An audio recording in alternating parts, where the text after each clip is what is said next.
Beyond the horizon of the known world, there was once a shoreline.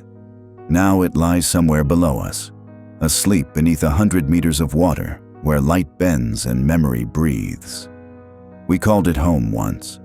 Now it's something else, a world that refuses to die, only to transform. When the sea first rose, we thought it was an ending. Cities disappeared. Rivers became continents. The sky and the ocean changed places. But when the water stopped climbing, we found life waiting, quiet, cold, illuminated by its own pulse.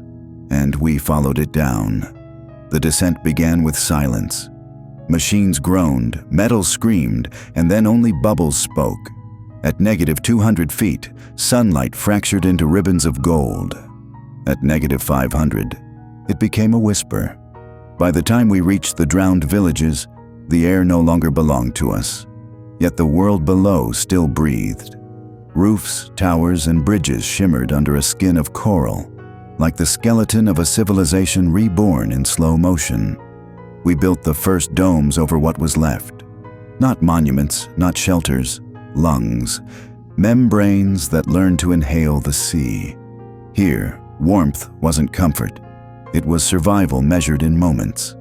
Our first fires died instantly. Flames gasped and folded into bubbles. Even combustion had forgotten how to live. So we learned to glow instead. We discovered life that fed on cold, microbes turning frost into fuel, light without flame. We studied them, copied them, became them. Every invention we made was born from necessity. Breath collectors trapped exhaled vapor. Radiant wells drew gentle warmth from the crust below. Our homes were sealed with pockets of air and walls grown from coral that drank salt and exhaled oxygen. We didn't conquer the ocean, we joined its design. Days disappeared.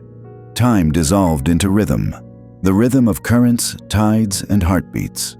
We began to move slower than fear, to breathe with patience.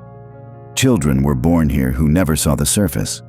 They learned equations of pressure before alphabets, and the sound of whales before their own names. At night, they gathered in circles, sleeping close, their warmth lifting the room by a single fragile degree. We stopped resisting the cold, and it stopped resisting us. When we sang, the sea listened. Our voices vibrated through frozen water, harmonizing with the hum of the deep. In that resonance, we found power. We built machines that converted silence into electricity, and lights that shone from motion, not heat.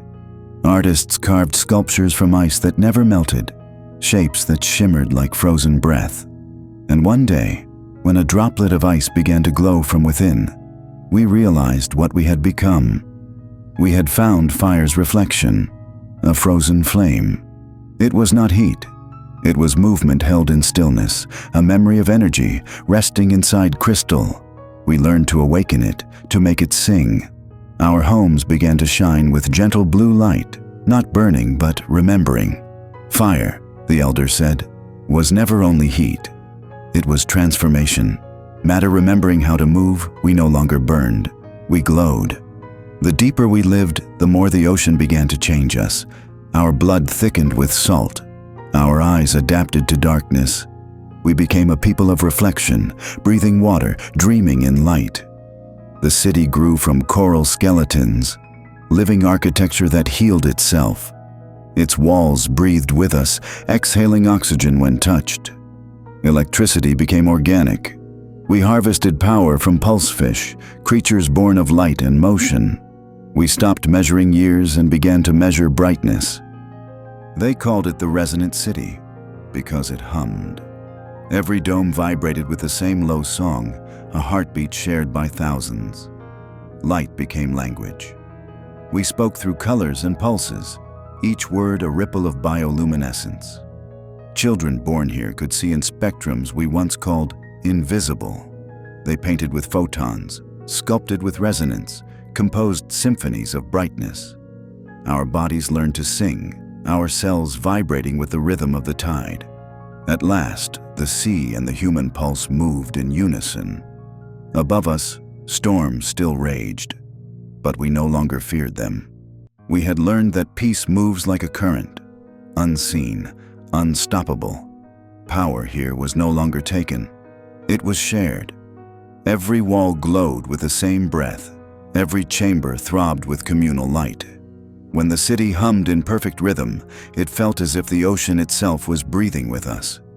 Centuries passed, and the sea began to change again.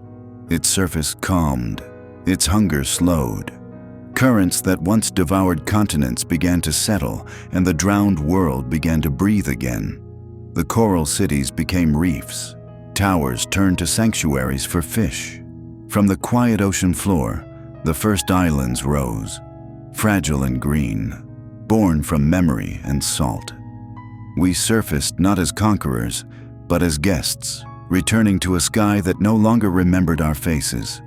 The air was light, wild, untamed. We found forests made of glassy trunks, their roots still drinking salt. Birds returned with wings patterned like waves, and for the first time in centuries, the wind spoke, soft, wordless, forgiving. Our children stepped onto land and left no footprints, as if Earth itself welcomed us home. We built floating homes, half water, half air, that swayed like the tide. Every wall hummed with the ocean's pulse. The horizon no longer divided two worlds. It connected them. We called it belonging. From orbit, the Earth shone differently now. Half gold, half blue. The drowned world had not perished. It had learned to breathe. Below, coral still wrote its slow stories in spirals of light. The elders said, "We are not the people who fled the flood. We are what the flood became." Each generation glowed brighter. A child once asked, "Will the sea ever take us again?" The elder smiled. "It never took us. It carried us home." The new world gleamed, cities that floated, forests that shimmered, air that remembered how to sing. We no longer burned or drowned. We glowed. From the depths to the sky, everything breathed as one. The water, the air, the light, all part of the same pulse. And as I stand here now, watching the surface blur into the clouds, I finally understand. The sea never wanted to erase us. It wanted to teach us how to listen, how to live in rhythm, not resistance. Fire once taught us how to live. Cold taught us how to last. But water taught us how to glow.